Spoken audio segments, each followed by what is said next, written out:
कैसे हो dear students. आज हम पढ़ेंगे विलयन में मोल प्रभाज ज्ञात करना।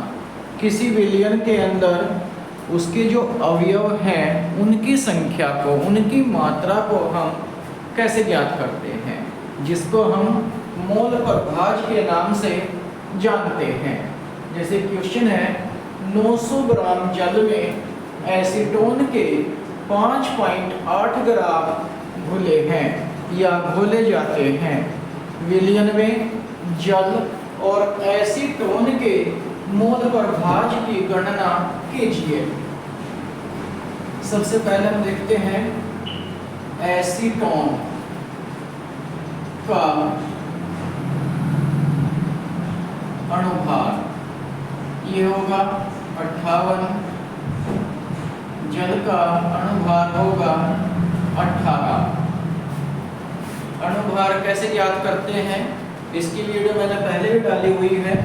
जिस भी विद्यार्थी को अणुभार निकालने में, कैलकुलेट करने में दिक्कत है, तो मेरी इससे पहले वीडियो को मैं देखकर इनको कैलकुलेट करना सीख सकते हैं कि किसी भी तत्व के अणुभार को कैसे कैलकुलेट करते हैं। अब यहाँ पर देखते हैं सबसे पहले हम विलेय यानी कि एसीटोन। विलेय कौन है? एसीटोन। एसीटोन की मोल या मोलों की संख्या, इसको कैलकुलेट करते हैं, रिप्रेजेंट करते हैं छोटा n। तो इसको कैलकुलेट कैसे करेंगे? विलेय का भार बटे विलेय का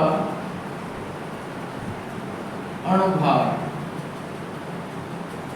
विलेय का भार कितना है?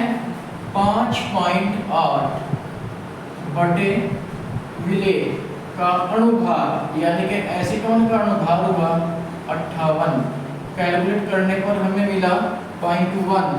इसी तरह हम जल यानी कि विलायक के मोल निकालते हैं। इसको हम कैपिटल N से लिखते हैं। सेम प्रोसीजर जैसे कि आपने यहाँ पे विलेय लिखा था, अब यहाँ पर हम लिखते हैं विलायक। विलायक का भार या दी गई मात्रा बटे विलायक या जल का अणुभार। जल की जो मात्रा है वो हमारे पास 900 ग्राम है। 900 बटे जल का अणुभार 18 है। तो इसको कैलकुलेट करके आया 50। इसी तरह से अब हम मोलों की कुल संख्या निकालते हैं। मोलों की कुल संख्या, मोलों की कुल संख्या कैसे निकाल लेंगे? n plus n।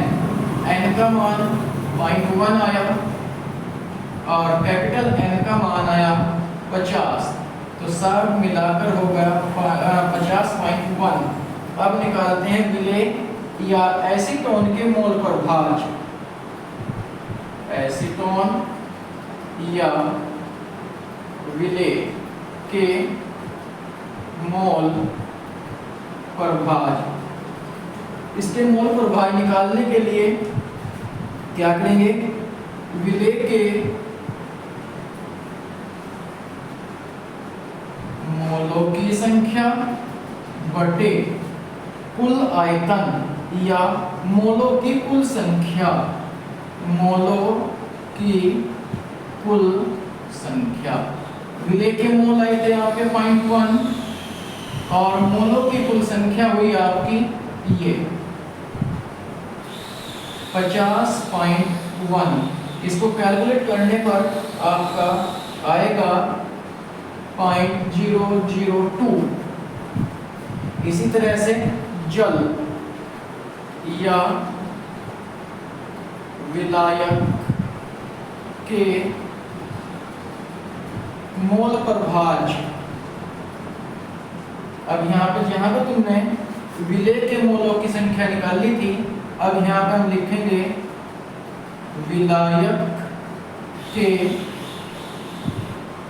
मोलों की संख्या बटे मोलों की कुल संख्या। विलायक के मोलों की संख्या आपकी आएगी 50 बटे मोलों की कुल संख्या ये आपकी 50.1। तो फाइनल आंसर हो गया भाई आपका 0.998। तो इस तरह से हम किसी भी विलयन में मोलों की संख्या को कैलकुलेट कर सकते हैं।